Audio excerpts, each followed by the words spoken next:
Clogged gutters are easy to overlook, but they can quickly cause serious and costly damage to your home. Fortunately, there's an easier way to keep your gutters clean and avoid the hassle.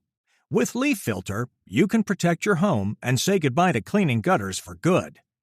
I've realized that gutters are more complicated than they seem. It's not just about cleaning them out, it's about preventing long-term damage. That's why I chose Leaf Filter. With their permanent solution, I no longer worry about flooding, roof damage, or foundation issues. Leaf Filter uses patented technology to keep everything out except water. No holes or gaps, just reliable protection.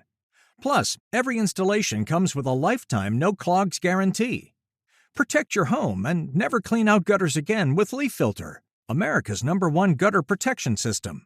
Schedule your free inspection and take advantage of the Spring Spectacular Sale with up to 30% off your entire purchase at leaffilter.com/tune. That's a free estimate, free inspection, and 30% off at leaffilter.com/tune.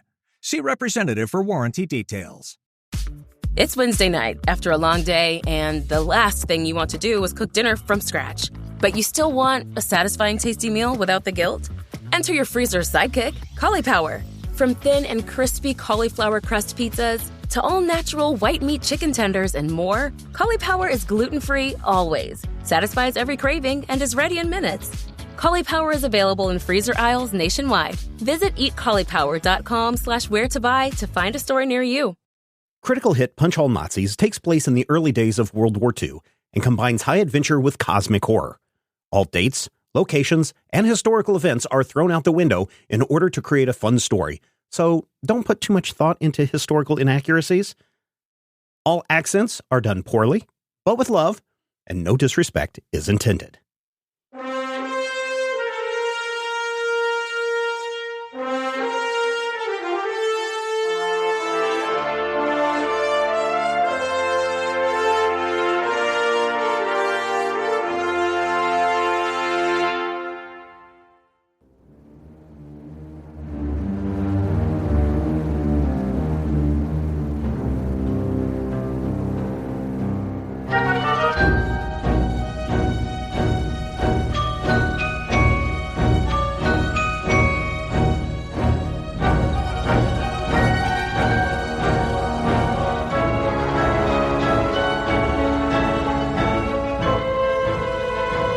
The foggy streets of Boston are a bustle with activity as people go about their business on this early March day.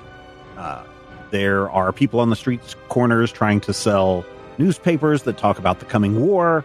There are people who are opening up their shops, and walking down the street, we see Dr. Nicholas Elias. Not really a doctor, but he likes to think he is. Air quotes, Nicholas. Yeah. What are you up to, Doc? You kind of left, like, as almost like after Carlos got checked into the medical wing, and they looked to see if you needed to be patched up. Mm-hmm. You were given a note, and you just kind of took off, and no one has seen you for a while. What happened? The note was actually a note from my family, and that note indicated that Nicholas's father has passed away unexpectedly. Yeah, and really, technically, it's a note from your father's lawyer, which I guess you could say is family. But yes, your father's lawyer or solicitor has sent you a letter that says that your father has passed away, and that you need to come home, because you are the only person that can deal with this, the reading of the will. You have no living heirs anywhere. And so now you have returned to Boston in a hurry to deal with this. You walk down a kind of a crowded, dark street, and you find the apartment slash building that your father lived in. Can I get in? Oh, sure. You can get in. Grab a key, just like. Yeah. Or you can knock on the door and see if anybody answers. I don't think so. I'm just going to unlock the door and walk in. And all right. I mean, you walk in, and it's very quiet. you can hear the ticking of a grandfather clock somewhere down in the hallway. And this brings back memories of the last time you and your father talked, and it was not a good conversation, as your father was fairly upset that you were kicked out of Miskatonic University, and that he had kind of suggested that maybe your best course of action to get yourself figured out was to go into the military. Yeah. He always said that there was clearly another great war on the horizon, and Yeah. You hear I some will never admit footsteps. that he was right. You hear some footsteps or some clattering going on in the kitchen. That's a good question. I'm probably as armed as I would normally be in any given situation. I mean, you're not carrying rifles or, No. grenades or anything like that. You have No. on your body your little magical gun that you were Mhm. given. The Strum 44, I believe, is what it is. Right. No, that's a rifle. You have the HDM HDM pistol. You Yep. have the HDM pistol on your body. It is concealed. Otherwise, Okay. you're wearing normal street clothes. Yep. Just a guy in a hat and an ill-fitting wool suit. I shall enter the kitchen to see who I see. It is the solicitor, and he is making coffee. And he turns around. Ho, ho! You startled me there, Nicholas. It's good to see you under these circumstances. I'm sorry that we had to bury your father a few days ago, but thank you for making it in time for the reading of the will.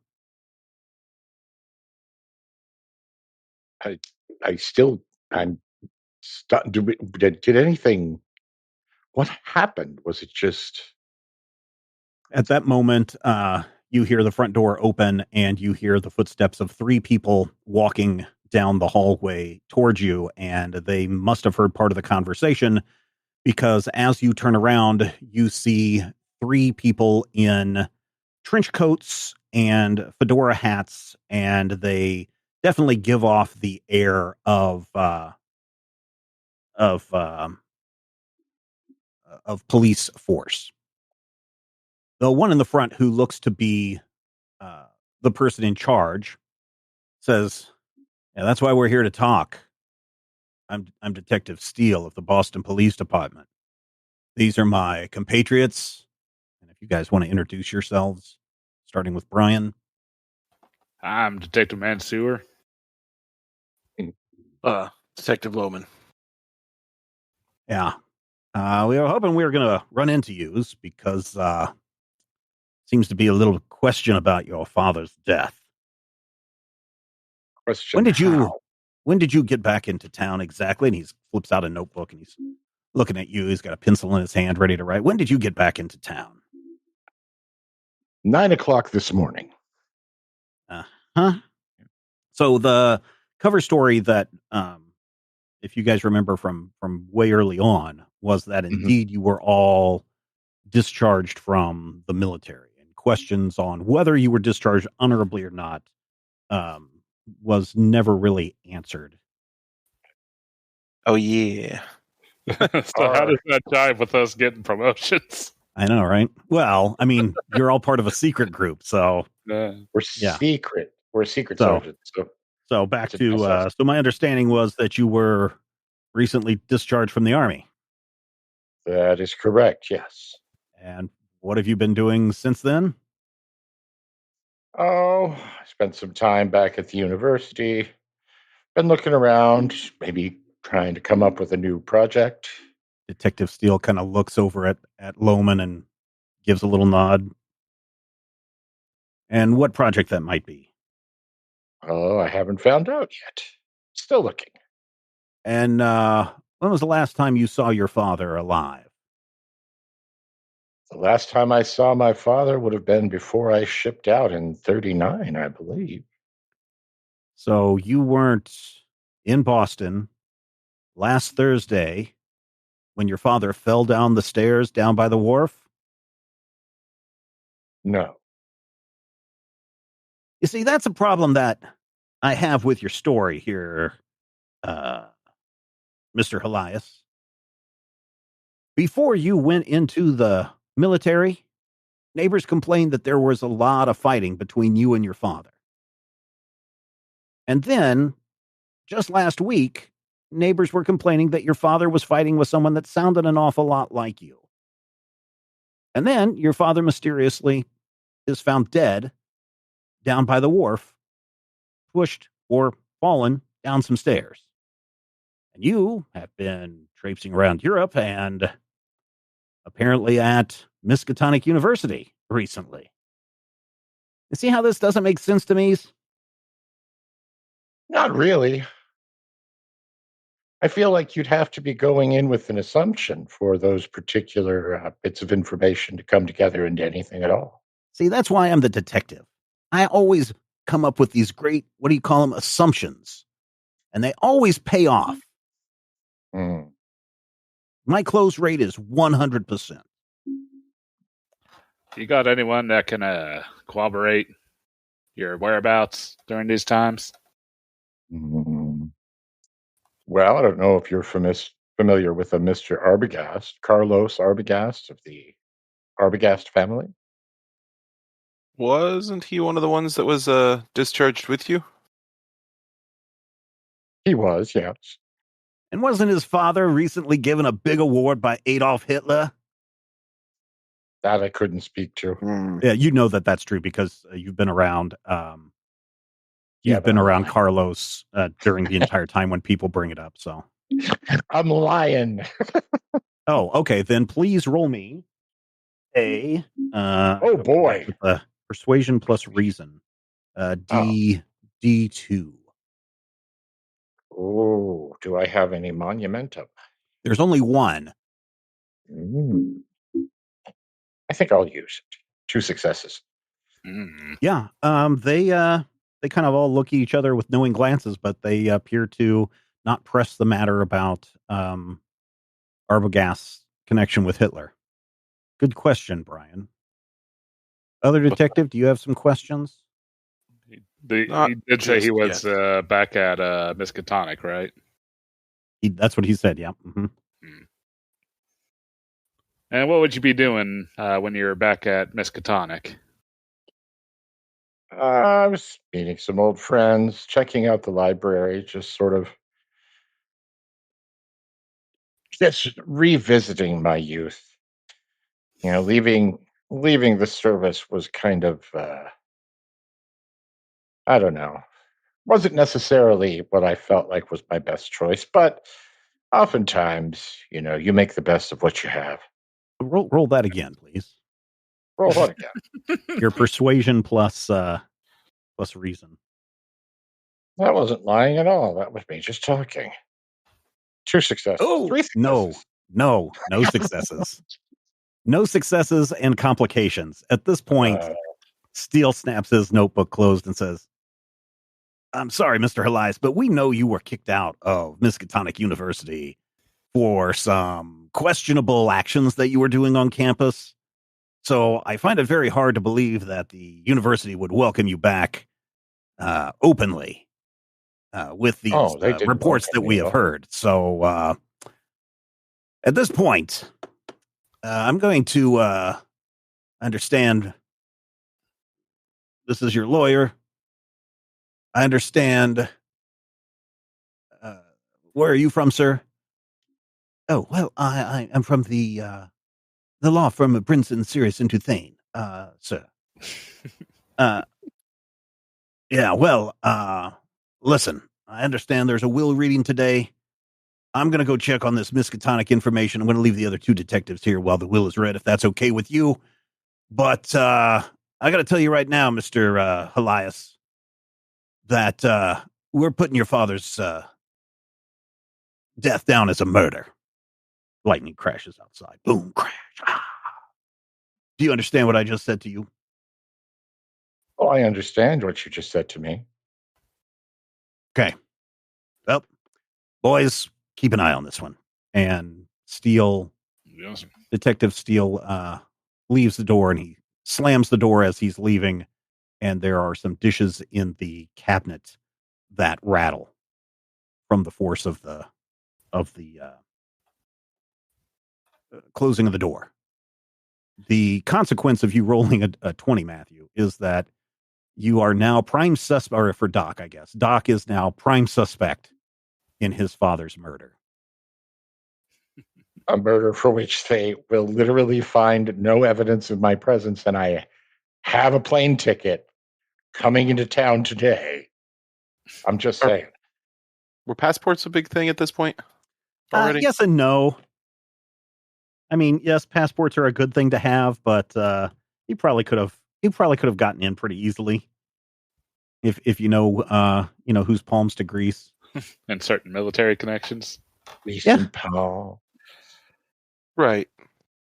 Palm greasers. While you're at the university, did you happen to speak with Dr. Armitage? Yes. Would he be able to verify this? Actually, for that matter, what would you know about his recent passing? I wasn't aware that he had passed. Coincidentally, he passed on or about the same time you guys left the university. Whoa. You're an evil man, Steve. I mean, that was revealed last week. Yeah. That was revealed last week when you weren't here, Matthew. But yeah, that was revealed. Sally had said that the reason she joined up with Majestic was because her father passed, and she was the only expert on this stuff. So, poor Sally. Rob did not retain that. Yeah, that's okay. It was a passing thing between Carlos and Sally. But good catch, Brian, the detective. Sprinkle a little extra suspicion sauce on here. There you go. Sprinkle. Don't be that guy. Well, very well. We are going to read the will, if that is okay. Yes, please. Oh, right. Very well. And he takes a envelope out of his breast pocket and he opens it up, and it's this is a letter that your father wrote just about a month or so ago. Oh dear. Nicholas. Once again, I've had to change my will. It has come to me that you have been discharged from the army, probably dishonorably, same as Miskatonic. I was hoping the army would straighten you out, and that you might be able to do something. But I fear what my plans for you will probably not happen. Because of this, I leave a box. And the lawyer turns around behind him where he's been making coffee, and there is a box. It's a small box, probably about the size, the width and length of a paperback book, and about 4 inches or so long, tall. It's black, and it's tied with very strong cord. I leave you the contents of this box. Everything else I'm leaving to the cat. Yours, Christos Helias. Thank you. And the lawyer is like, I'm sorry, that's all that there is. My understanding, your father said that you had a black cat, but I'm sorry, it's been a few days since your father's passing. I have not been able to find a black cat anywhere. How far are we from the university? I mean, you're a ways, but yeah, it's the same cat. Yeah, I'm just trying to figure out whether the cat will get here. I have this feeling that the cat knows where I am at all times. It might. And the cat will just track me down. So, because of this, back? Yes. The very next day. They thought he was a goner. Because of the unusual requests that your father has put in here, our law firm is going to take control of all of these assets, and we will manage them for the cat if we can find them. And if the cat is not found within the next 30 days, then we will have no other recourse but to sell all your father's possessions in auction. Now, if the cat does turn up, then the cat will be well taken care of. He can stay in this apartment and have all of the goods and services here, and your father's pension fund will cover the cat for, well beyond the life of any cat. Oh, you might be surprised. I've had several cats in my life, and 12 years old is about the longest I've ever seen them live. Oh, you will be surprised. Okay. And he hands you a black box that has been securely tied with cord. Thank you. Yes. If there's nothing else, then as the controller of the property, I'm going to have to ask all of you to leave. Very well. I will leave, but I won't be happy about it. Oh, I'm sure. Lawyers can and wills can be a tricky area to navigate. So in the year 1940, the Boston police force, if you were to give me a number between 1 and 10, estimating the level of corruption and or worry that I'm going to be railroaded into some sort of chain gang. Oh, it's pretty clear that the Detective Steele definitely has it in for you. Okay. So, yeah. But unclear why. For the murder of your father. No, I mean, why does he hate me? He doesn't hate me. Oh, he doesn't hate you. He just assumes based on all the facts that he's gathered, you and your father arguing before you went into the army, the fact that you've been discharged from the army, the reports of your father arguing with someone days before he dies, the fact that you say you were in the Massachusetts area recently. He's saying the word fact. I mean, these are the things that he has been gathered from reliable witnesses. I mean, reliable witnesses. There's old Mrs. McGruger, who lives next door to your father. She's like 97 years old. Oh, right. And then downstairs are the Poughkeepsie twins, Joni and Chachi Poughkeepsie. Chachi. Yeah. They get into all sorts of antics around the neighborhood, often caught stealing candy and stuff. So yeah, Steele knows that he's got witnesses that are unquestionably telling the truth each and every time. I mean, he believed your story. Sure. He believed my story, which proves that he's not the brightest bulb in the barrel right there. But okay. So I got into town. I came to my father's home. I no longer have a place to stay. I'm probably going to need to get a room. Okay. And the question then becomes, do I have any money? Hey, sure. Let's say you have some pockets of money. You have enough for about 3 days of a hotel. And I shall find a 3-day hotel. Oh, hello. Hi. Are you checking in, sir? Please. And what name can I put down? Latak. Blisco Latak. Ah, yes, Mr. Latak. Very good. And he says, we do accept payment in advance if that will suit your needs. Thank you. Yes, I believe I shall only be needing to be in town for, say, 3 days. Very well, sir. And he holds out his hand, and you exchange money. He signs you in. A bellboy takes you upstairs, and you have a small Boston hotel room. Detectives, what were you doing while Elias was wandering around town looking for a hotel? We would trail him. I don't think he particularly, or at least I wouldn't think we'd have to try to do it covertly. Okay, but anyway, let's, for fun, a stealth and coordination from one or both of you. Let's do from one or both of you. Yeah, let's do both of you. Okay. 2 successes. Hey, 2 successes from Brian, and 1 success from Rob. Yeah, so Detective the other one. yeah, I'm going to not remember anybody's names here, but you are pretty. What is your mindset after being, your father's letter is not super kind to you, but it's in line with your last interaction with him.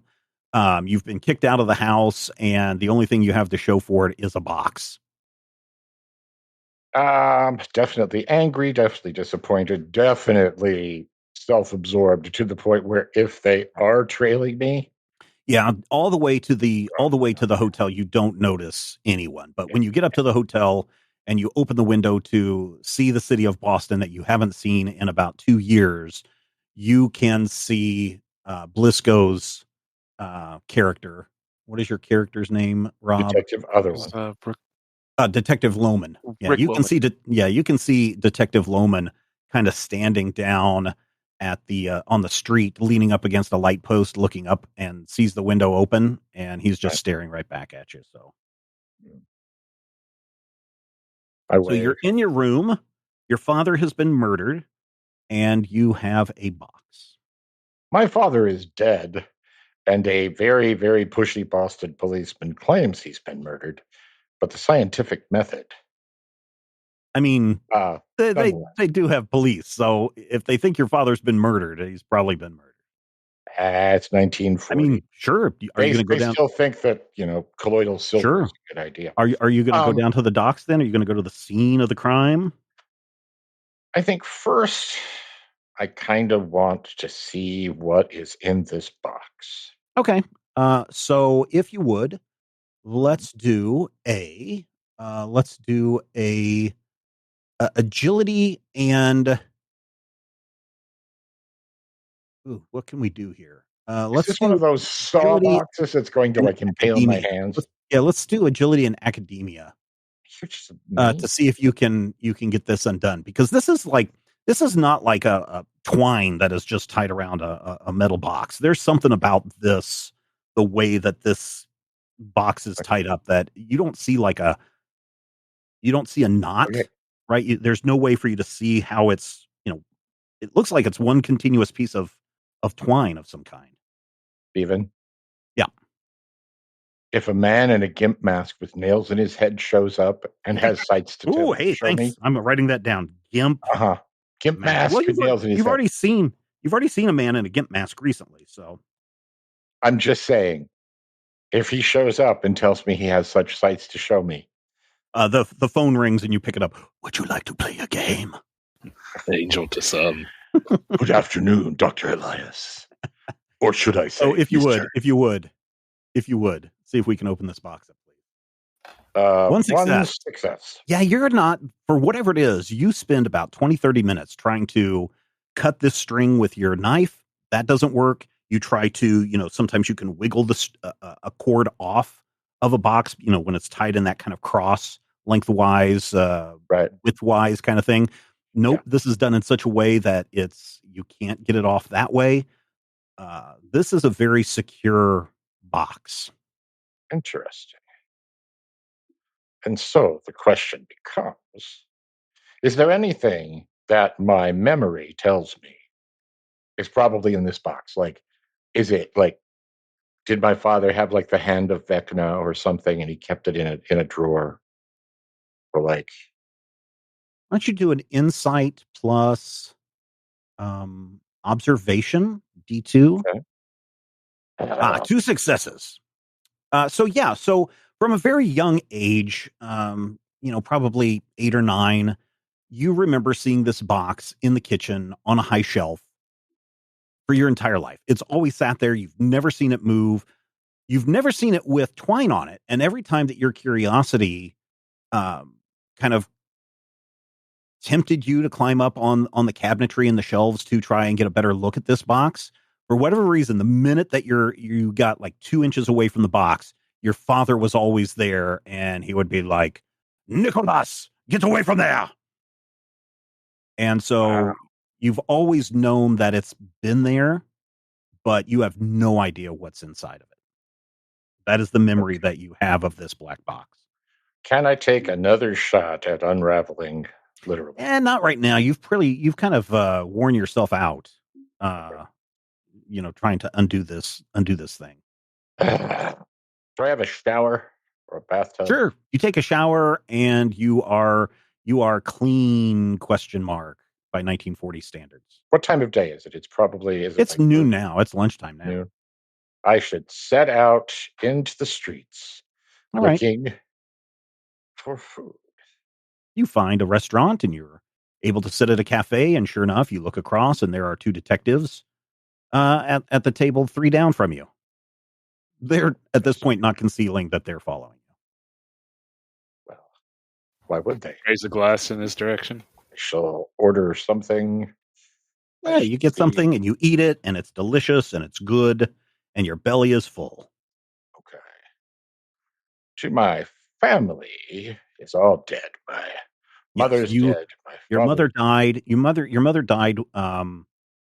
Interestingly, if you really sit there and think, now that you've had a full stomach and you've started to calm down a little bit, you start to think that your mother died right about the same time as your earliest memory of the box showing up in the house.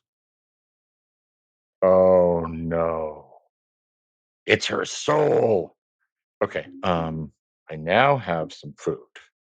I brought the box with me. It's in my overcoat. Okay. I would like to find someplace like the park. I'll go to the park. And I am going to put my entire brain face power towards seeing if I can open the box. All right, you can try. Okay. But this will be the last time you'll be able to try today. Oh, it's a twice a day box. Which is the worst kind. Okay. And of course, the detectives are not too far behind. They're obviously watching you and pointing and taking notes. Of course, because why not?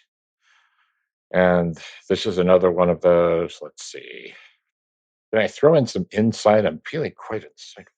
No. I'm just saying I'm good at that. Yeah, one success and one complication. Yeah, so you at this point, you're tugging on this string so hard and you're not paying attention on how hard you very much really want this thing opened up now, because your curiosity has gotten the better of you. You're pulling and pulling and pulling, and you don't realize that the cord has lacerated your fingers. You know, like how if you're pulling on a piece of twine really hard, sometimes it'll cut into your hands. This one has literally cut into your hands.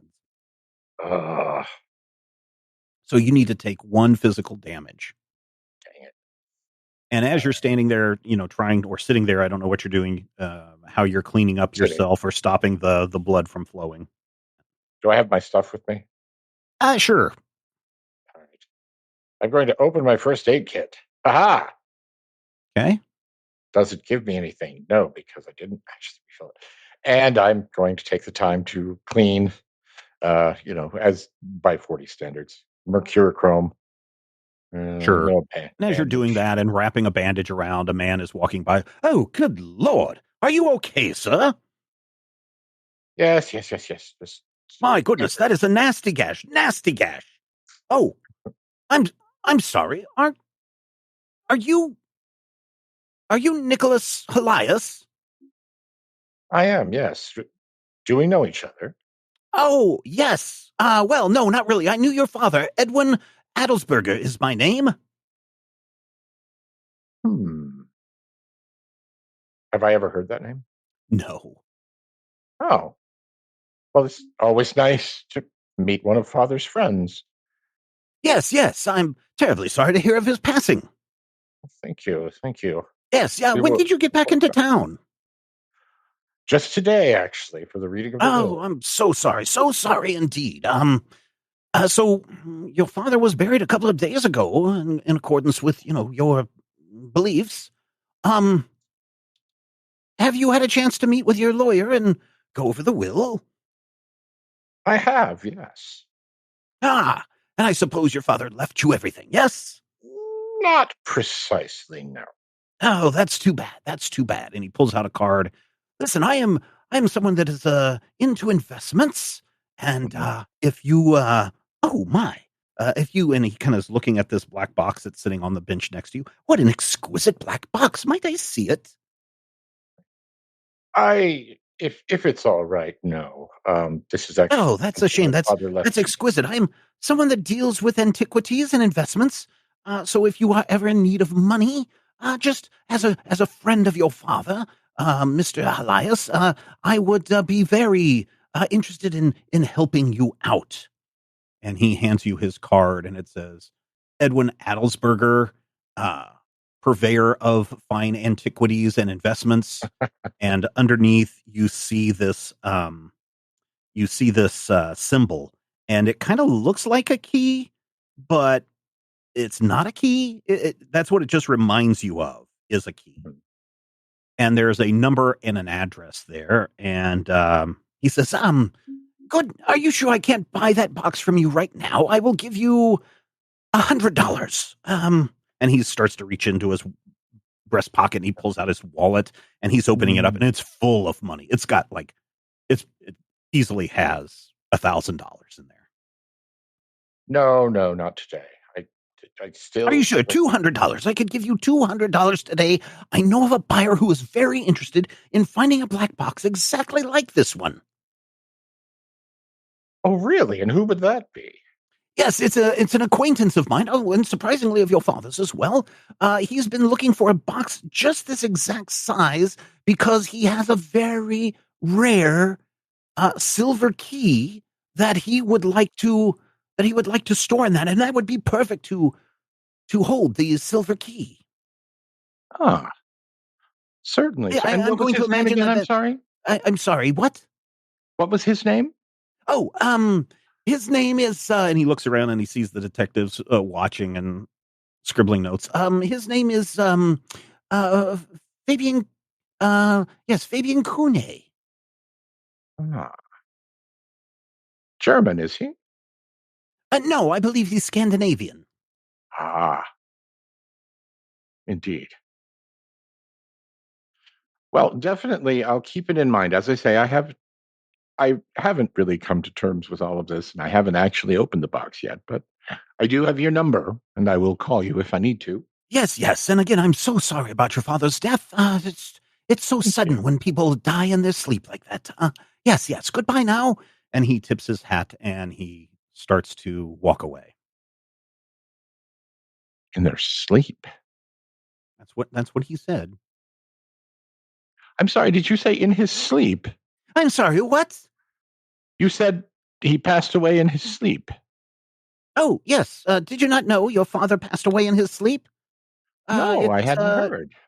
Yes. My understanding was you just got into town. I'm sorry to be the one to have to break this bad news to you. Yes, but my understanding is that your maid found him in bed, passed away in the night.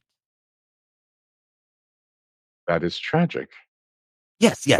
Thank you for telling me. I had not yet. Yes, I'm so sorry again about your loss.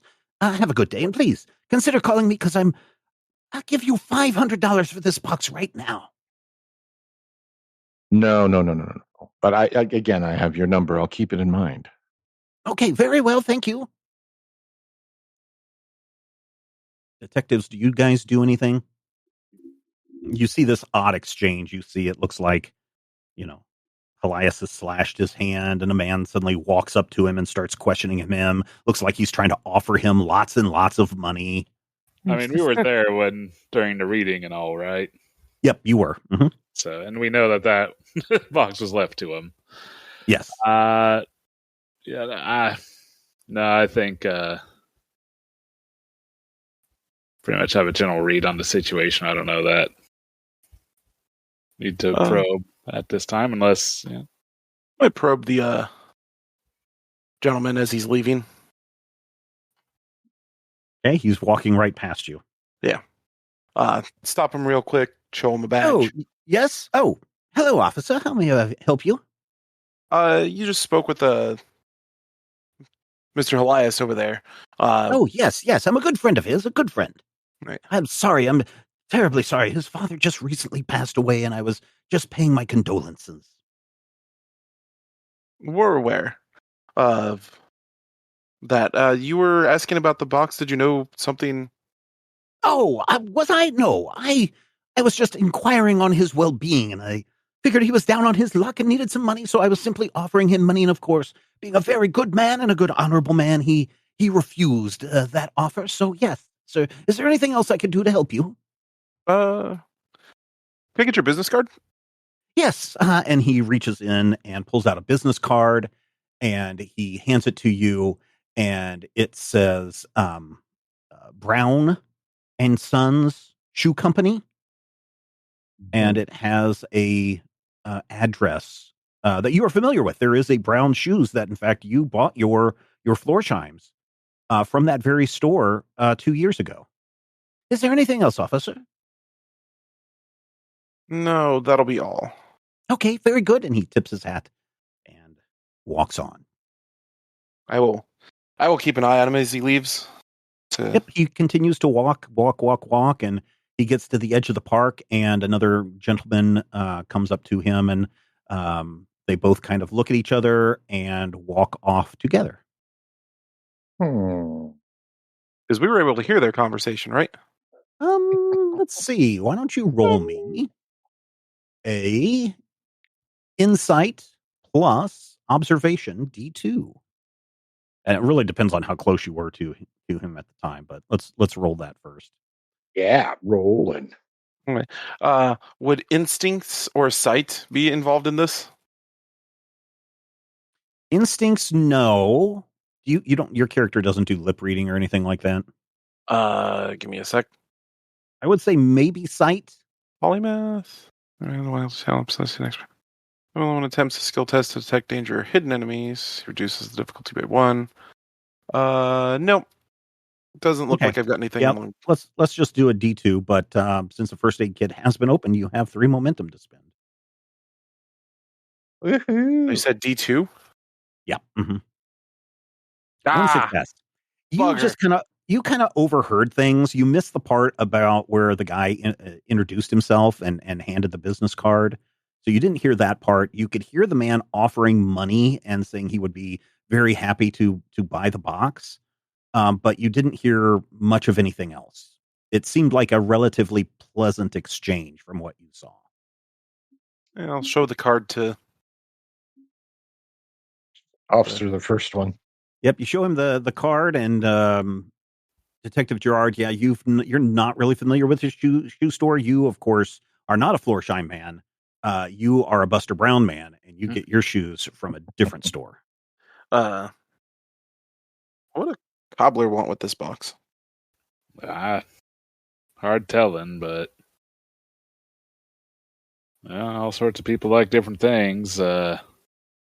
I mean, either way, it seems like our suspect there doesn't seem to be too eager to get rid of it. So, fair enough. Hey, Doc, you have staunched your bleeding. You have fended off a potential salesman, and he mentioned something about your father having a maid and passing away in his sleep. Do I know of my father having a maid? No, your family never made enough money to do those kinds of things. In fact, old lady McGillicuddy, or whatever her name was, that lived next door, she would often, as a favor after your mother passed, would come over oftentimes at least once a week and kind of clean up the apartment and do laundry for your father. And your father would give her just a few, what little meager extra savings he had from the week's pay as thank you. But really, it was more because Miss McGillicuddy knew that you were growing up without a mother, and she felt sorry for you. This is weird. And he gave me a name, and I clearly, it's not a name I recognize, so that's probably a thing. Don't know. Going to have to see. Yeah, Edwin Adelsberger. Adelsberger. Mr. Roger Guise. Shoot. Adelsberger. Do I know of anyone that I absolutely know was one of my father's friends? Other than, well, maybe Mrs. McGillicuddy. You could go talk to her. I mean, you've got some conflicting reports on, did your father pass away in his sleep, or, did he get pushed down a bunch of stairs? So there's that too. Yeah. But yeah, you could go talk to Mrs. McGillicuddy or whatever her name is. We're going to call her McGillicuddy because we're riffing. Yeah, I think I'm going to go and talk to Mrs. McGillicuddy about that. All right, so you make a point of hiking it all the way back to the apartment building, and you go upstairs and you see that there is now a big padlock on your father's apartment. Like, it has been padlocked closed, and there's a sign that has been attached that says, by order of the court, the property is currently in control of Brinson Sirius Duthane, and a number to call if you need that. And you go up to Mrs. McGillicuddy's door and you give it a knock, and she opens it up and goes, "Oh, it's you, Nicholas." "Yes, ma'am. I just wanted to come by and say hello." "How dare you show your face around here? I heard your father and you arguing the other night." "Ma'am, I haven't been back to town in over 3 years." "What's that? You're going to have to speak up." "I haven't been here in several years." "Now I heard you through the walls arguing with your father on the night he died." "What did the person say?" "He was demanding that." And she points at the box in your hand. "Wanted the box. I suppose that's it, and you got what you wanted after you killed your father. After everything I did for you." "Yes, you're a terrible, terrible person, ma'am." "I have a right mind to call the police right now." I'm not sure. Are you? You're not going to kill me, are you? No. No, help! Please! Please help! Can somebody help a poor old woman? Murderer! There's a murderer in the building! And she slams the door, and you can hear it lock like 16 times. Click, clack, slide. Click, click, slide, slide, click, click, clack. Well, that achieved nothing. As you turn around, all of the woman's hysterics have caused another door to open, and you see a pair of eyeballs poke out before quickly closing, and you also hear click, click, clack, clack. Click, clack, click, click, clack. Do I know who lives in that apartment? No, not familiar, probably. You had probably already gone to school by then. I think Mrs. McGillicuddy is the oldest person in the building. Second only to your father, who is now, of course, passed away. Right. Well, I mean, he's still old. He's just not getting any older. This is one of those buildings. A lot of immigrants come through, and your father was an immigrant. And so this building changes over a lot. To have people stay for as long as Mrs. McGillicuddy and the Helias family did is kind of a rarity. But there's always constantly people either getting kicked out or finding better living conditions or moving away or whatever. So this building constantly changes. Now, the question that I have is, if it's constantly changing, did they change the loose latch on the bedroom window where the fire escape was that I used to sneak in and out when I was a teenager? You can perform an agility plus, what would it be? Agility plus athletics, D2 to find out. Am I any good at that? I mean, good Lord, I don't know what the state of fire safety was in the 1940s in the place where, I don't know if, in the place where a lot of immigrants would come and stay. It's your landlord probably, your landlord probably didn't keep this place in a good condition. Are you actively climbing the fire escape right now? Yes, he is, and we're going to find out if he succeeds. Gonna actively climb the fire escape, and I can't.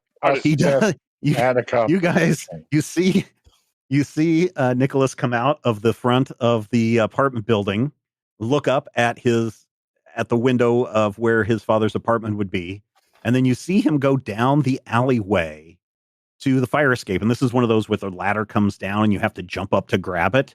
And you see Helias kind of jumping up and trying to grab it, but he's just short enough that every time he jumps, it just gets just out of reach, to the point where he's making a lot of noise, and it's pretty obvious what he's trying to do. So what exactly you trying to do here? Trying to climb up the fire escape. What does it look like I'm trying to do? To what ends? And you call yourself a detective? I'm going to climb the fire escape. For what purpose? When I was a kid, I used to climb up to the roof, and I would sit right up there next to the chimney. You see the chimney? And I would just look over the city, and it always made me feel better, and it made me think of my parents. But now my dad is gone, and now I can't leap up. It's been a bad day. I think I'm just going to go. That may be for the best. So look at your list of clues, Matthew. Mm-hmm. What do you got? Clues. I have a maid who doesn't exist. Yeah. Father arguing with a male voice. Yeah. A strange man who wants whatever the box is or what's in the box. Okay. Who either is or works for whomever was yelling and arguing with Father. I have a cop who wants to railroad me for murder, even though someone else is of the opinion that Father died in his sleep. Now, if there was only some way you could find out how your father really died. Yep, that's a good point. I'm just going to go back to my hotel now, he said, sneaking off. I mean, you've got 2 police officers right here. He said, sneaking off to the morgue. Oh. Officers. Yes. I have a question. Mm-hmm. Why did that gentleman say that my father died in his sleep while your boss says he was pushed down a flight of stairs? You guys know from the autopsy and the reports that Christos Helias was indeed pushed downstairs by the dock and broke his neck. It was not a slip because the soles of the man's shoes were very good. It was not wet at the time, and the man looked to be in good health and probably was not going to slip on those stairs. That's the information that you guys have gathered from the autopsy and from the crime scene where photos of Mr. Helias were taken. Now, I would like to clarify that when you say by the dock, you mean near where the boats are tied, and not by me, the dock. And I think that we've just figured out why Lieutenant Bradshaw is so sure I did it. He misread by the dock. That's what it was. Okay. Anyway. Why does he believe that my father died in his sleep? That's an interesting question. Maybe something we'll have to look in on. Maybe we can make some calls and see what we can figure out on that. What's a cobbler want with your box? A cobbler? He's not a cobbler. He's an antiquities dealer, he said. Who said he was a cobbler? The business card he gave me? So I will show the officers the business card he gave me. This business card? Take it and compare it to, I don't know. Yeah, it's the same kind of font. Yeah, it's the same font style. It is the same size and paperweight and all of that stuff. And interestingly enough, even though it says Braun and Sons Shoe Company, it also has the exact same kind of looks like a key but not a key design right underneath the name. But other than that, 2 totally different names, 2 totally different businesses, 2 totally different addresses. So didn't his death get released in the papers too, with the actual cause? In the papers? Yeah, your father's death was in the papers. Man found dead at the docks, and had a name and everything in there. So why? Why don't you roll me? Why don't you just roll me real quick? An insight plus. Is there a reason? Insight plus academics. You think? Yeah. Or maybe an insight plus observation. I don't. Whichever one's higher. We'll make it easy to a D1. Yay! Whichever one's higher. Yep. Boom. 2 Hey, successes. 2 successes. Yeah. You instantly realize that, yes, this man probably realized that you told him that you had just come into town that day.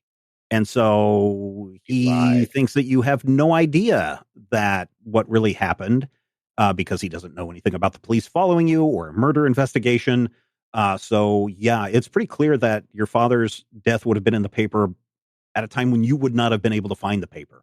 And they don't keep old copies of papers just lying around anywhere. So, yeah, that's probably why he said those things to you. This is all information that I relay to the detectives. Gentlemen, will you indulge me for a moment? Knowing that someone said they heard a man, and if you give me the benefit of the doubt that it was not me, I believe that together we may be able to find who it was, which is what your boss wants you to do. Now, he thinks it's me, but I'm wondering about this gentleman because you don't have 2 business cards made up unless you're up to something hinky. Well, there's bearing worth looking into. You'd be willing to take a ride with us?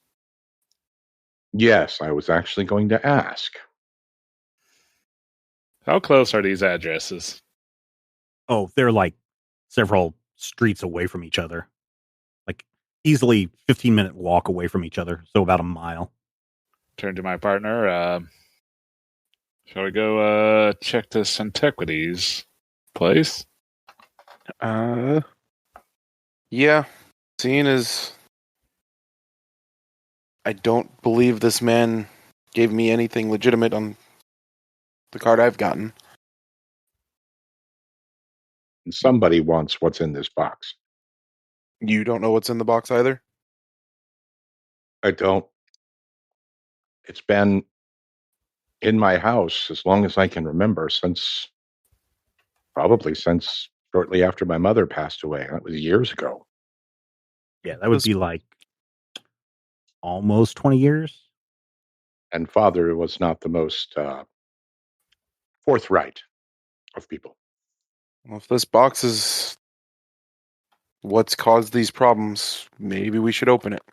I'd be willing to let you try. I wasn't able to, and that's how I got this. Yeah, we saw. I hand it to Officer the other one. Yeah. Okay. Take it and Officer Lohman, yeah. So Officer Lohman, roll me a brawn plus athletics, D2. Brawn? Yeah. Because it's just a piece of string, right? You should just be able to rip that thing right off. Mm-hmm. This is going to be amazing if I succeed at this, by the way. Okay. It's going to be awesome. You're going to lose a finger. One success. Yeah, you think that this is just a simple piece of twine. This skinny guy that's standing next to you definitely is not up to the task, but you, a big member of the Boston Police Department who works out twice a week in the gym, you get the box and you give it a big old yank, and you yank, and it will not break. It's wicked. No matter how much you twist, no matter how much you pry, you pull out your little knife and you try to cut it off, nothing. It just looks like twine? Yeah. But again, it looks like a single continuous piece of twine. You can't find like the ends of the string that would tie the knot. I'll hand it over to my partner. Oh, so we'd have a pair of scissors in the car. I mean, you just saw I just pulled out a knife try to cut it, and that didn't do anything either. But also, Detective Lohman is not particularly brawny. Oh, he's not? Okay. No, like you're a big strong man. I was like, no, I'm not. Well, I mean, you think you're a big strong man. No. Right? So, All right, He so you has guys pile. no athletics and 8 brawn. Okay, so It was like, you guys pile into the car and you drive over to the antiquity store, and sure enough, when you get there, there is indeed an antiquity store at this address. What does the name on the store say? The same as the card? No, it just says Hyperlexic Antiquities. Does Interesting. it seem to be open? Oh yeah, it's open. All right. Go on in, see if we Little ding. There's a little ding on the bell, and you see a few people milling around. A couple of older women who look to be antiquing. There's a man who is talking to another person, and he notices the three of you walk in. Oh, hello, gentlemen. How may I help you today? Is there something that I can find for you? Perhaps you're looking for a gift for your loved ones, or maybe it's an anniversary. We've got it all at Hyperlexic Antiquities. Actually, we were looking for someone. Oh? This is an antiquity store, not an old people's store. Sorry, ma'am. I wasn't referring to you. You look beautiful. Do you have anyone that works here by the name of... Edwin Adelsberger. Oh, Edwin? He's not here today. I believe he is out trying to find new merchandise. Why, do you ask? You may be a person of interest in an ongoing investigation. Oh, my. That's interesting. Come back here with me. And he takes you back over to the counter, and some other salesman comes up and helps the older lady. Now, exactly what is this? What is going on? Just ran into a gentleman who seemed to be awfully interested in an ongoing situation. Do you know where we could find this Edwin? Or perhaps... No, he started with us 3 months ago, and he kind of keeps to himself. We've tried to invite him over to dinner, but he's always refused politely, of course. He seems like a very reasonable gentleman. Very nice. I find this very disturbing that he would be involved in some kind of police scandal. Was he trying to steal something, or is there a question about one of our antiquities that he may have procured by ill means? Just questions. Nothing so drastic. Would you happen to have his home address? Oh, it would take me just a moment. And as he's pulls out a little box from underneath the cash register, he opens it up, and it's really full of a lot of like index cards. And he starts flipping through it, and he looks and says, "Oh my, look at that box." And he sees the box that you're holding, Doc. That is an exquisite piece of... Oh, that is... May I have a look? If you'd like, yes. Oh, yes. Uh-huh. Oh, this is at least from the 1700s by the way the joinery here is formed. Oh, and the lacquer. Oh, my goodness. This looks like an original coat. It's been very well kept. Very well kept. No hinge. Very nice. Nice. Yes, very detailed work. And he's turns it over, and he's looking. Oh, what is this? And he pulls a big magnifying glass out, also from behind the counter, and puts the magnifying glass. He's looking at it very closely. Oh, no scratches on the bottom, but look here, gentlemen. And he hands the magnifying glass to you, and he goes, "Look right here in the corner. This looks to be a maker's mark, not one that I've ever seen before." And who's going to look at it? I am. My box. You look at it, and you can see that the little insignia on the bottom of the box, it's very, very tiny. It would probably be about the size of a typewriter letter A. Mm-hmm. That's how small it is, very tiny. But under the magnifying glass, you can see that it looks exactly like that key that's on Adelsberger's card. Tell me, do you know the significance of that symbol? Of this symbol? No. Hold on one moment. He turns around and his back is towards you, and he's looking for a book on the shelf, and there's a bunch of books behind him. But his back is towards you, and there's a box of cards there by you, and he's like, let me see. Yes. And he reaches up and he pulls down this book and opens it up. His back is still towards you, and he starts flipping through pages. No. Okay. Here's the closest thing. And he turns back around to all of you who are apparently standing there the entire time. He turns back around to you and he goes, yes. So I thought this might be one of Paul Revere's marks, but it certainly isn't. And it's certainly not a Franklin mark. That one is totally different. Sam Adams is totally out on this, but I did find here it only has 3 entries. It's called is this right? And he's looking, the Silver Key Club. And it only lists 3 things. It says that they were a social organization, that they had some silver printed, and that they had, it looks like 1 carriage with the symbol on the side, but that's it. Sorry, gentlemen, I can't find anything else for you. Oh. Well, thank you. Thank you for your time. I would, since this is such a rare box, I would offer to buy it from you right now. If you were willing to part with it, I could give you, and he opens up his cash register. I could give you $700 for it. I'll definitely keep it in mind. Right now, I could give you $1,000 for it. No, if this is only the fourth known artifact with this mark on it, I could, if you could come back in an hour, I could get you $5,000. What were the other 3? He had mentioned some silver, the carriage, that had been silver. A carriage, and I forget what the other one was. People can rewind 45 seconds and find out for themselves. $5,000. That's a lot of money, sir. I put it in my coat, and I prepare to leave the store. There's a significant bulge in your coat. Did you want Adelsberger's address? Yes, please. And he reaches in and he pulls out the card and he hands it to you, Detective Lohman. Thank you.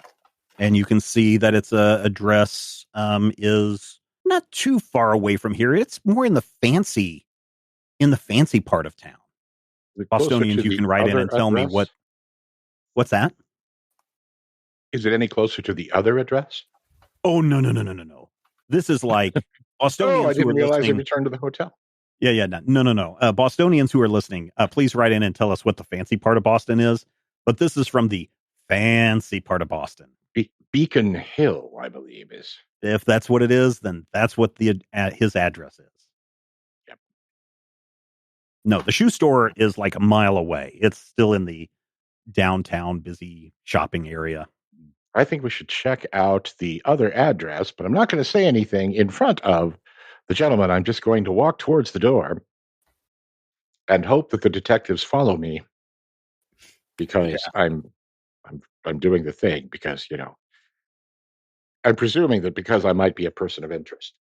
Yes. We're going to be sticking close to you. So you leave. As you leave, he could go, $10,000. You can hear him yell at you as the door closes and you're all back out on the street. $10,000, officers. That's more money than you will make in the next 3 years. And you figure he's probably only offering a percentage of what he thinks it's worth. I mean, scratch like that might be incentive for someone to kill a man. Yeah.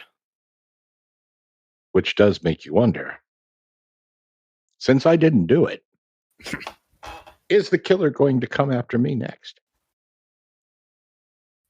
I think we should check out Adelsboro's other address. Which one? The Braun and Sons shoes or the fancy address? The shoes address, because I have a theory.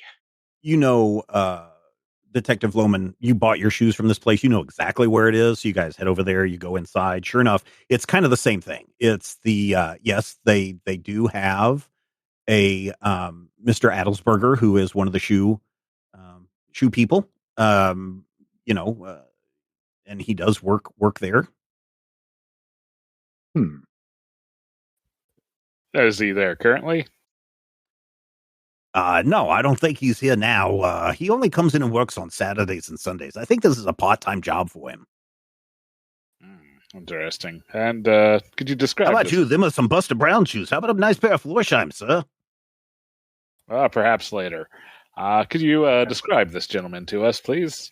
And he describes him exactly as the man that you guys know. Thank you. Would you happen to have his address? Yeah, we don't give out that kind of information. What do you think we are? A phone book? Just look it up in the phone book. All right.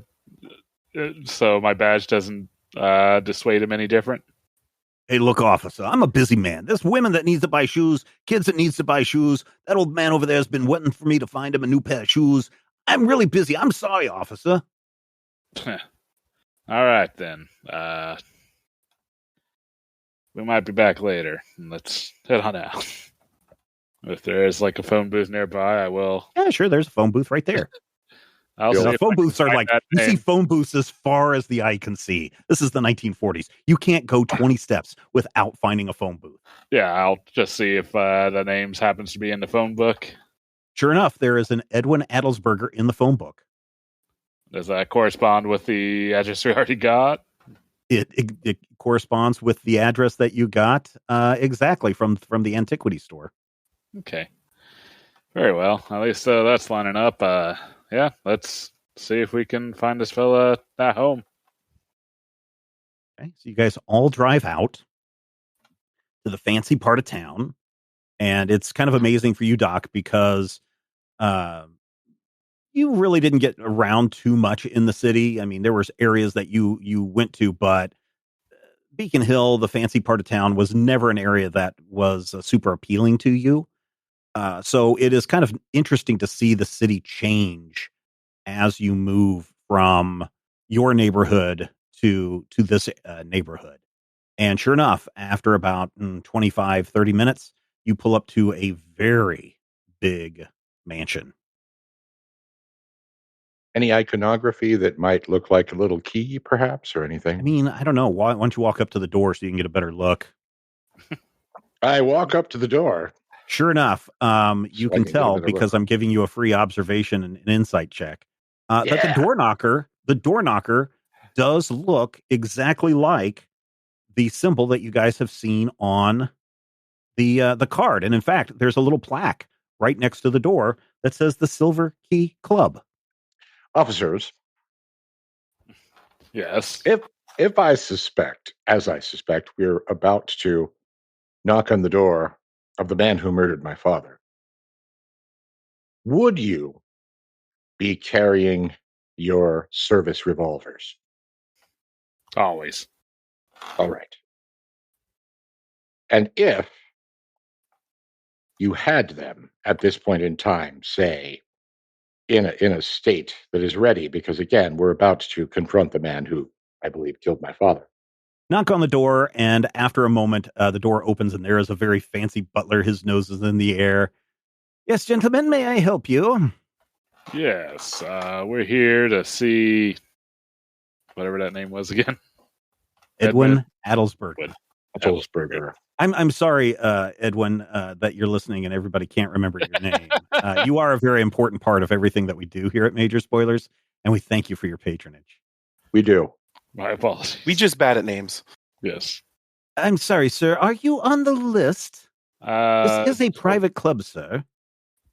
Show my badge. We have some questions for him. I will see if Mr. Adelsberger is currently in residence. Please wait here. All right. And he does let you to step inside and into the foyer. And this is a long hallway. This is very plush. There's, wood paneling, carpets everywhere, deep, rich colors, leather chairs. You can smell what smells like cigarette smoke, and you can smell alcohol in the air. Yeah, this is a very fancy highbrow club. And you are all standing there in the entranceway as the butler turns or the man who answered the door turns and walks off, and you can see him turn left into one room, look around, turns right, looks into another room, looks around, and then continues to walk forward and then out of sight. So we're in a foyer where we would foy. It's a long entranceway, I guess it would be, but it is like a fancy club house, like a gentleman's club. Right. Do we see any like doors nearby? Yeah, you just saw the butler just look into 2 rooms. But are there doors that we can just like duck behind and look inside? There's a door right next to you, sure. We're gonna open the door. It's a coat closet. Well, that's stupid. It's full of very fancy coats. Do any of them look like Adelsberger's coat that he was wearing not that you can, when we met earlier? There's so many coats in here. But I'm sure his coat was special. No. Ah, dang it. Okay. Very nondescript. Yeah. Black. Do we wait? Yeah, so I think it's best we just wait here a moment. A few minutes later, the man comes back. He goes, "I'm sorry, sirs, but Mr. Adelsberger does not appear to be in residence today. May I take a message for him?" Yes. Tell him that Dr. Elias has reconsidered his offer. Yes, I will let him know. Good day, gentlemen. He opens the door and kind of politely but impolitely ushers you all out back onto the street. And the door closes and the knocker knocks. Boom. I look for fire escapes. You look up, and if you would, roll me an observation plus insight. Okay. 2 successes. Very good. As you step back and you look up at this very tall building, you can see about 3 floors up a curtain close, and could swear that was Adelsberger behind that curtain as it closed. He's in there. He's in there. Are warrants a thing at this time? Are what? Are warrants a thing? I'm sure they are, yes. Kicking down a door with your gun blazing is also a thing. Elliot Ness would never wait for a warrant. I mean, Elliot Ness would totally wait for a warrant. Fine. Lieutenant Bradshaw would never wait for a warrant. I mean, so let me just say this, Matthew. You're not under Matthew. Your character is not under arrest. That's true. So I could do something to get arrested. Yes. I mean, you just said that you wanted to look for a fire escape. Yeah, it's true. Do I find a fire escape or anything? I mean, if you walk away from the 2 men, the 2 detectives have been following you all day, you go down and you see that there's a long alleyway. You don't see any fire escapes, but you do see a servant's door halfway down the alley. Ooh. Kind of cock an eyebrow to my partner. You think you can open that? I look to my partner. See, what do you think? Should we check into this further, or you're going to pick the locks? We So here's the thing: when you're going to pick a lock, one of the first things you should always do is turn the doorknob, just in case it's already unlocked. Wait, turn the doorknob. The door opens.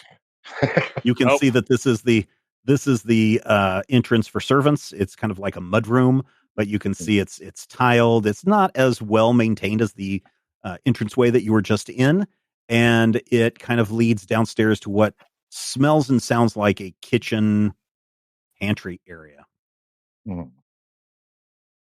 Right. Okay, you go in. Boss said to follow him.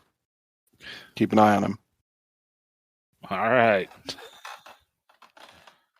Go down the stairs. Okay, you go down the stairs, and you are now in kind of like a gathering area. This would be in the older days when this was probably owned by a very, very wealthy family. This would be where the servants would sit and have their meals, and this would be the main kitchen area. It's very warm and cozy down there, but you can see lined up against the wall, you can see some cloaks, some servants' cloaks. You can see some boots. Somebody probably wore in some boots from a snow or mud, so you see those sitting there, and you see a woman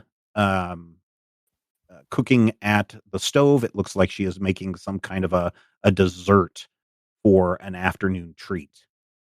Hey, now, who are you? You're not supposed to be in here. Police businessman. Yes. Police? Nobody said nothing about no police. We're looking into some things. Go about your business. She kind of looks at you. Flash the badge. I don't know. I think I should inform Mr. Willoughby. I don't want to lose my job because of this. If you feel you must. Nobody's going to strong arm or anything. Well, he was already aware of our presence. He was?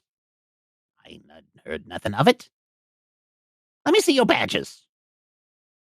I say Willoughby was the one who opened the door, right?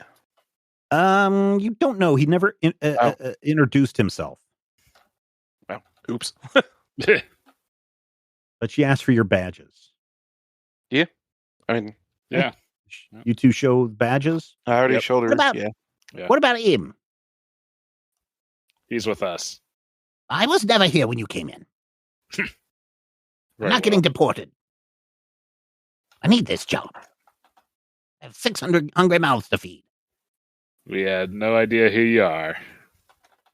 Let's keep it that way. And she scuttles off somewhere. Scuttling. Yep. All of her 6 crabs scuttle across the floor. That's why she has children, one for each leg. Okay, so.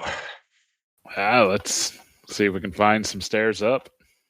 Yeah, sure. There's some stairs right over there, and you're climbing up, and you can, again, start to smell the cigar smoke and the alcohol, a lot of brandy kind of smells that are wafting up from a gentleman's club.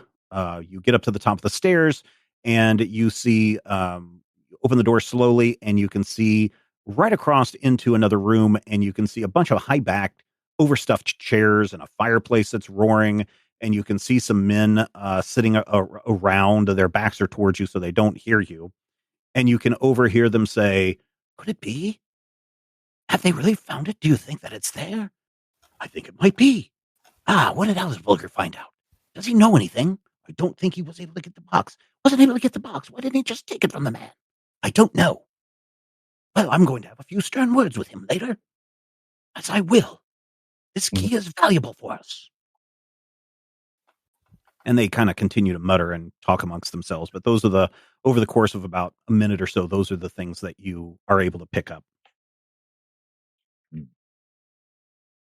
Curiouser and curiouser. Yeah, I'm wondering if we should question him more or see if we can't find our other suspect. There is a staircase, this stairway that you came up is right. It's one of those doorways that open up right by the staircase that leads upstairs. Wow. So kind of like like a closet under the stairs. This is a staircase under the stairs. Mm-hmm. Yeah, let's go up to the 3rd floor. Yep. As you go up each floor, the 2nd floor looks again more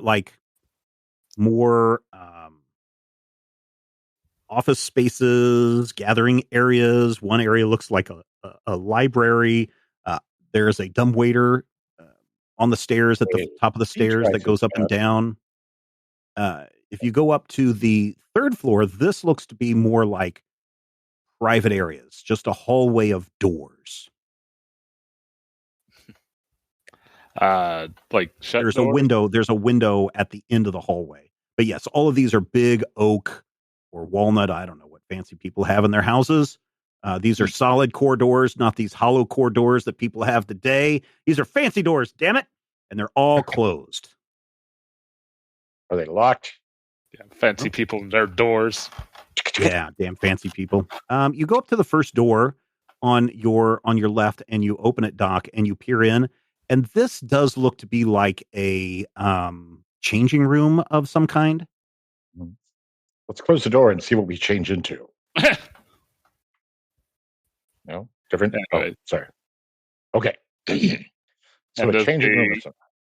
Would approximately the window at the end of the hall be where we would, or where? No, this would have been like the window next to it. Well, let's check the rooms next to that window. So you walk all the way down the hallway, and you can hear some noises coming behind each of the doors. Sometimes it sounds like whispering. One of them sounds like somebody who's crying.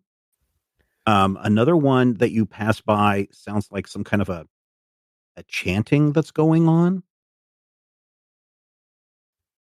And then you reach the end of the hallway, and the one on the right, you open up, and sure enough, you open the door, and looks to be like a meditation chamber of some kind. It's super nice.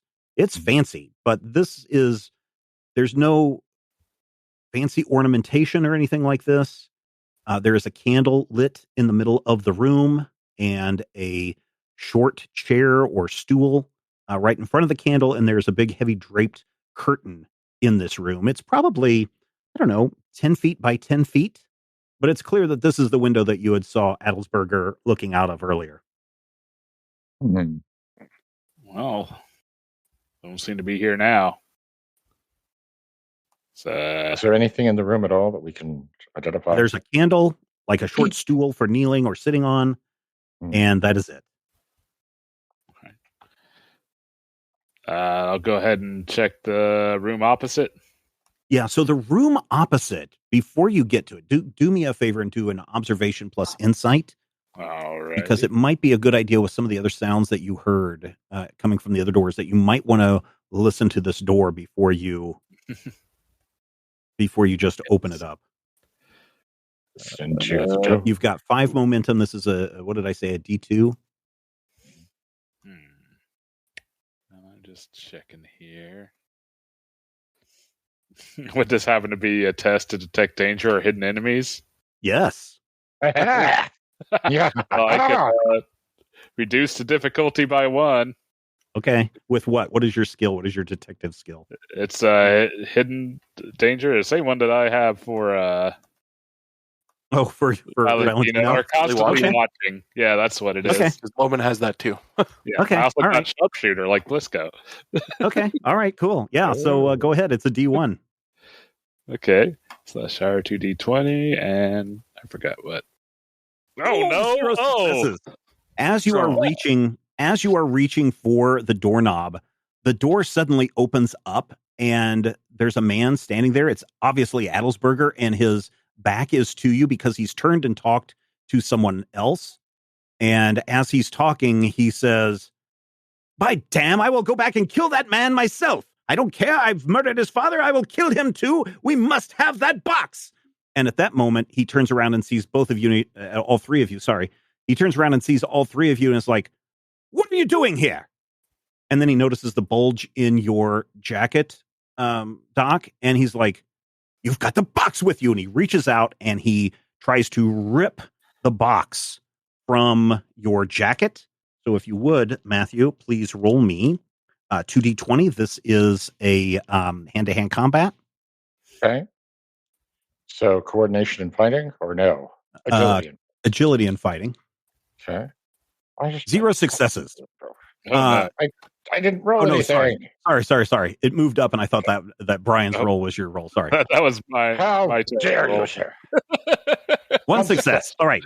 So it is a tie. So Adelsberger reaches out, and he grabs a hold of your jacket, and he pulls you, but he's not strong enough to rip your jacket out, but he's pulling you towards him, and you hear a sound in the background saying, "What are you doing? What's going on?" "He's got the box. He's here now. Get the others." And you hear a what? And you hear a door close, and you hear a man running. And about 2 doors down, a door opens, and there are 3 men dressed in robes that emerge. and that's the room where you heard the chanting, and they are starting to walk towards you. They all have very large daggers in their hands. We're at the start of combat, and Adelsberger has you in a grip, Doc, and he's got his hands on the box. All right. I'd like to kill him. Okay, how are you going to do that? I have a gun. Okay, so in my coat. you are grabbed, okay, because he's got a hold of you. So it's going to be very difficult for you to pull out your gun. This is going to be a D3 in order for you to pull out your gun and shoot. Now, this is a close range item, so there's no penalties there, but you are at a D3 for this moment. I will burn an monumentum. Okay. Would it still be a D3 if I were just trying to extricate myself from him? That would be a hand-to-hand combat. That would not be a gunfight thing. Okay, so coordination and fighting is what I'm going to be doing here, right? That's your gun, yeah. Okay, yeah, I'm definitely going to do this. It's a better number. Now, you've only got one success. It was a D3. Your shot goes wild, and you did roll a 19, so that is a complication in this case. The gun goes off, and even though it's supposed to be a very quiet gun, maybe something happened during your last encounter. You didn't have a chance to check the gun out. Maybe you forgot to clean it because you were so distraught over the telegram that you got of your father's passing. But this gun makes a loud noise, and certainly many people in the building have probably heard it. One of the men in their cloak come rushing at you, Detective Lohman, and he's got his knife, and he is going to attack you with it. If you would give me a agility and fighting to block this knife. He's coming at me with the knife? Yeah, he's coming at you with the knife. He's got it raised, and he's trying to take a stab at you. So it's opposed. Yeah, I am all about them gun skills, though, so 4 successes sound good? Dang. Laird of Mighty. That might have worked. Double one. 4 successes. Holy crap. You definitely block this knife coming down at you. You block this knife coming down at you, and you have a chance to respond. The responses are shove him away or do damage, right? Yes, I'll just do damage. Okay. If you would, let's do hand-to-hand at 3. So three dice roll, please. 3 damages? Yep. 2. All right. Yeah, you clock this guy in the face, and he stumbles backwards. Who would like to go on your side? I will pull out my gun and announce, everyone stand down. This is police. That man is under arrest. If you do not comply, we will protect ourselves. Oh, is that your whole action? Sure. Okay. No! I'm just establishing. Don't fall for it! Okay. So the other thug doesn't really care what you say. He's coming at you with his knife raised. So if you would do a opposing with agility and fighting. All right. Oh, this guy. Yeah, he whiffs completely. So okay.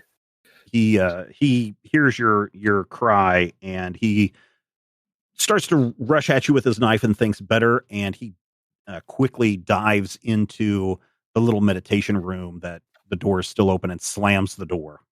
Okay. There is one more. Okay. No, you don't. There is one more robed figure and Adelsberger standing there. He's still trying to clutch onto Doc's box. Doc box. Do I have a turn, or have I? Yes, you already went. So it looks like you guys have went. The third thug comes rushing at you. Let's see. Who do I want to have it go after? Comes and rushes at you, Gerard. And so again, let's do an opposing attack here on this one. Also, same thing. This guy sees your gun drawn. He comes at you, and that gun goes right up onto his nose. And he's like, "I don't want no trouble here. I'm just trying to get to the other side." And he says, "I have failed the society," and he runs and he jumps out the window, just crashes right through the window, and plummets to his death 3 floors below. All right, we are at the top of the round. All right, then. Okay. Sir, let go of the box and come along peacefully. Never! And he pulls out a dagger from behind his back, and it is a silver blade. It is a long silver blade, and he attempts to stick you right in the gut, Doc, with this one. So again, an agility and fighting, please. Yep. 0 successes. Yeah. The knife, as he's stabbing it to you, you just move just slightly, and it strikes the box and kind of veers off and just makes a big gash in your jacket, and the box goes tumbling to the ground. You don't take any damage from this.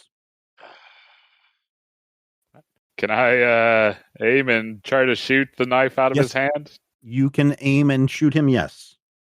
All right. This might be a little mean, but can I go ahead and spend a fortune on that too? Yes, you can. And we got a lot of momentum too, don't we? Mm-hmm. I'll go ahead and spend one of the. Well, actually, I get one for free. You probably get one for free if you have firearms, I believe. And you already have a success from your fortune. Yeah. So 2 successes from two successes from your fortune. Yeah, I'll just roll the other 2 dice. Okay. And you're going to spend a momentum or no? No. Okay. Well, only one more success. So okay, so 3 successes total. Yeah. So you are able to shoot, and if you would do some damage on your with that gun. All right. Let's see. What is a 4? And does it get any bonus? Any brawn, I guess, would be your bonus, right? Or I'm sorry, insight would be your bonus. Insight is 10. Yeah, your insight would be a +1 on that. Okay. I think, right? Yeah. Where's that factored into those damages down? I don't know. I don't think it is. I think it would say on the sheet if it was factored in. 5. Yeah, very good. You hit him, and you hit him right in the wrist with your crack shot.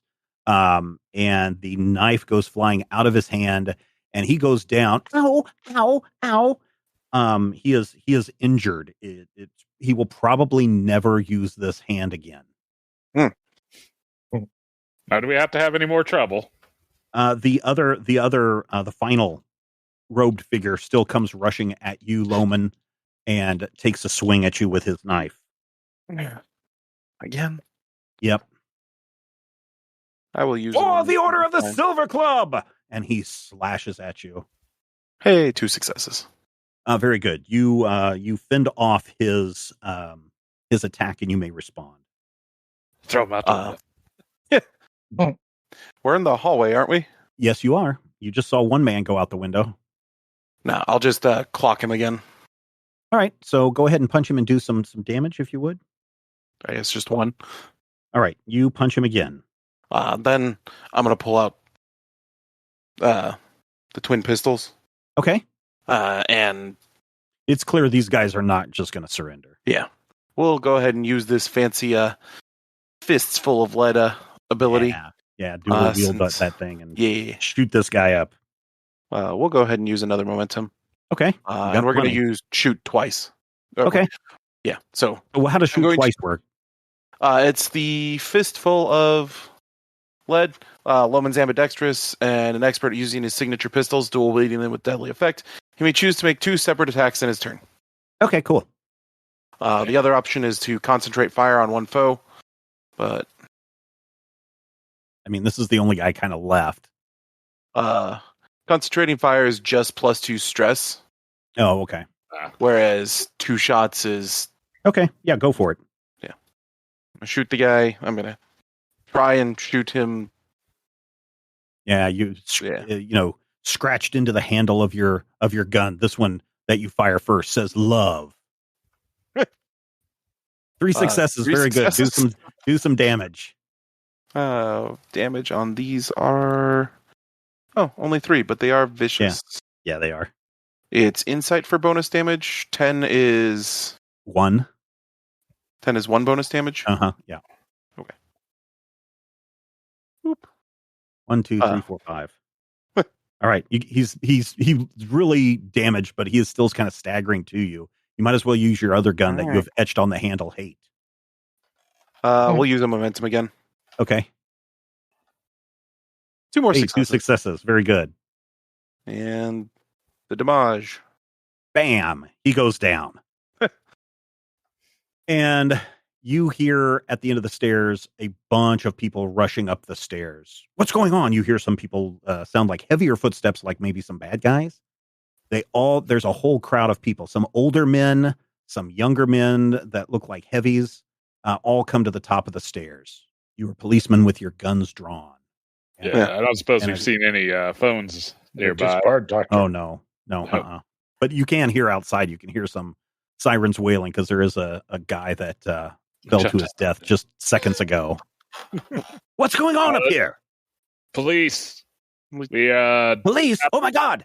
And all of the older gentlemen panic. And at the minute that they say police, they scatter like roaches with the lights turned on. I mean, they like flee in terror. Adelsberger is on the floor holding his wrist. He's crying. It hurts so bad. Oh, please. I'm gonna pick him up by his opposite shoulder. Yeah, the room that you were about to enter also looks. It's not a meditation room. It looks like a little small meeting room. There are 2 chairs there, and in the middle is a small round table. And on top of that, you see what looks like a crystal ball. And in front of that, a deck of cards. Now, you being a police officer, you know that in the 1940s, it was totally illegal for people to be doing tarot card fortune telling in the United States.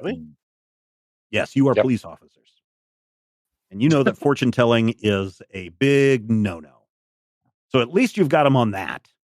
But there is a door that is open that whoever was in the room with Adelsberger must have rushed out. So going through there, you can see somebody that looks like they're tied up.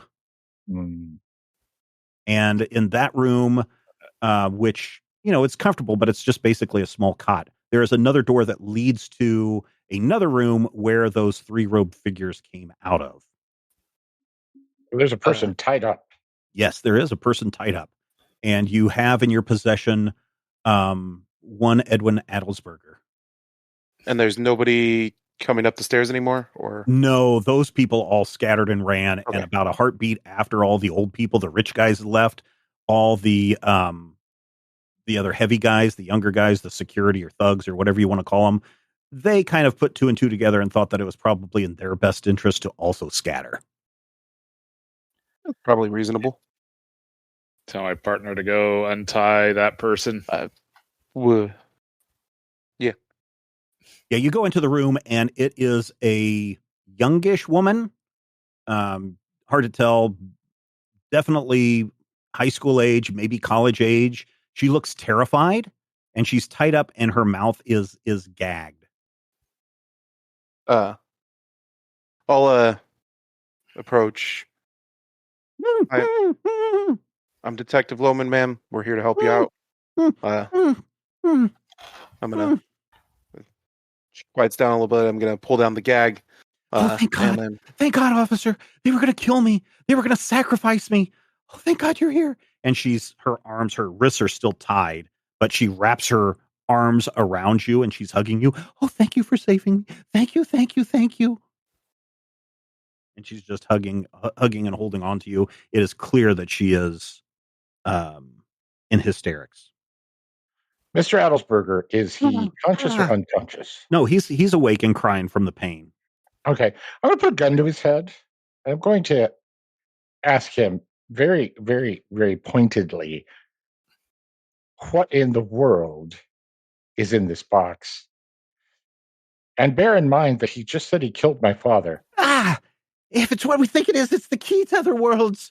We've been looking for it forever. We knew your father had it for the last 10 years, at least. And he refused to give it to us. I point my gun at Nicholas and say, sir, I'm going to have to ask you to put your sidearm away.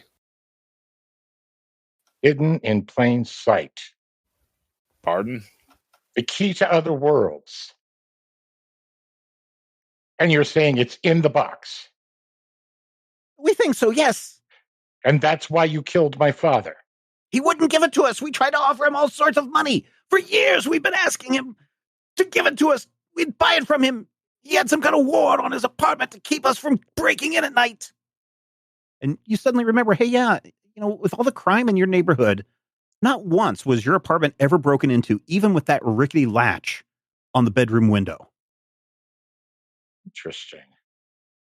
Officers, you heard that overt admission of murder, correct? We did. Yes. You're going to put the siren down. The sirens pull up, and you hear I put my gun away. The door, and you hear footsteps running up, and it's Detective Steele. What in the Sam Hill is going on here? Loman, Gerard, Elias, arrest that man. Arrest this man, officer or sergeant. Look at his face. He's got loony, crazy eyes. Of course he attacked this very nice gentleman. This nice gentleman, as you put it, just admitted to the murder of Christos. Christos Elias. What? And why is that woman hanging on to you? Additional. They were going to sacrifice me. They were going to murder me. What? And Steele is like, I have no idea what's going on. Officers, bring them all in. That we can agree with. I make sure to get the box. Yep, you have the boxes. There's a deck of cards. There's a crystal ball. There's a silver knife on the floor that was shot out of Edelsberger's hand. Across the room, there's a room with a candle with a light on it and a little stool. Mr. Elias, if you would come with us. I take it I'm no longer a person of interest? No, but we're going to need your statement. All right, that I can do. And if you come with us, I'm sure that'd be more comfortable than other transports. I want to see if I can grab that crystal ball. Please don't. It's a pretty heavy crystal ball. Oh, okay. It's just that in my experience, crystal balls are very important. So might be a giant silver knife on the floor, but whatever. Is it my knife? It's not your knife. Should I take it? I'm going to take a giant silver knife. All right. Quickly do a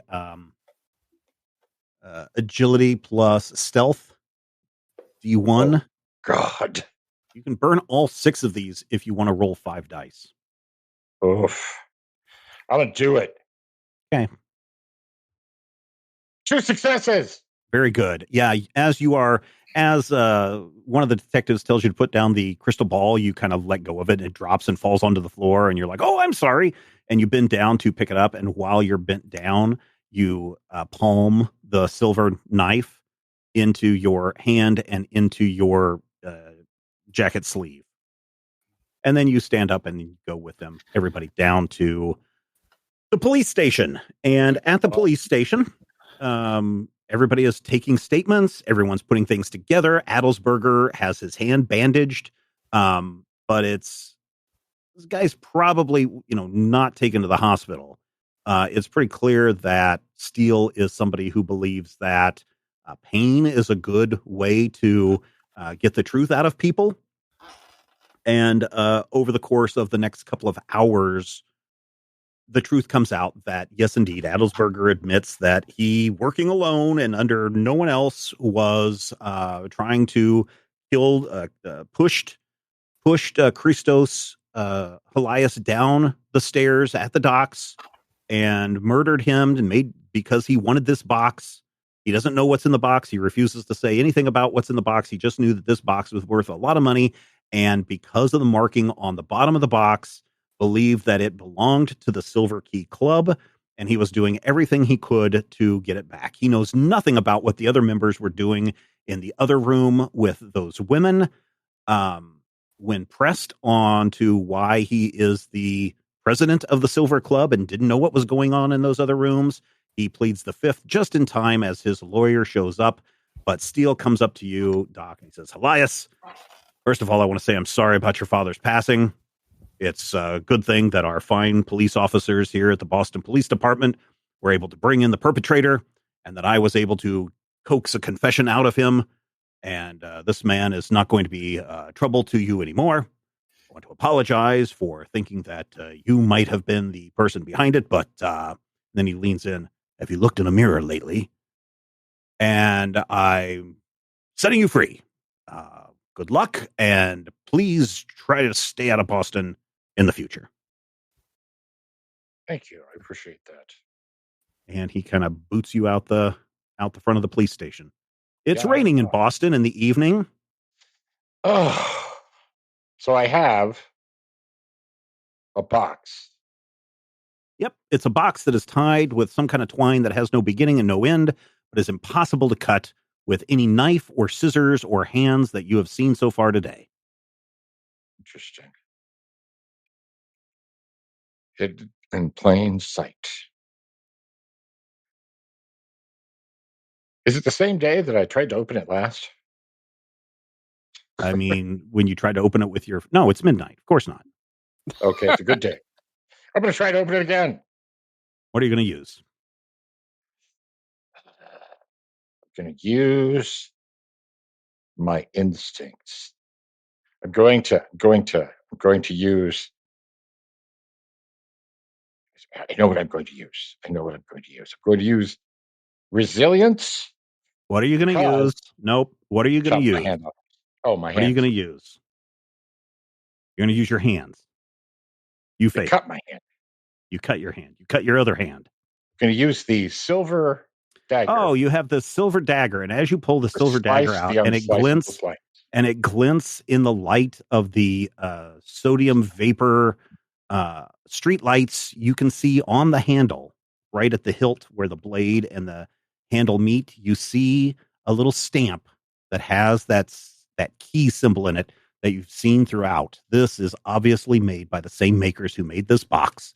And as you slide the blade, it slices the twine in twain. Twine. And what do I find?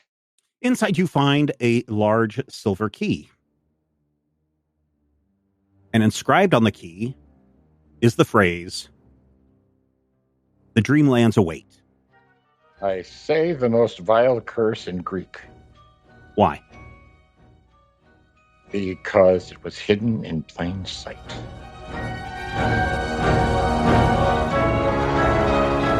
Critical Hit Punch All Nazis is a production of Major Spoilers Entertainment and was produced and edited by me, Stephen Schleicher.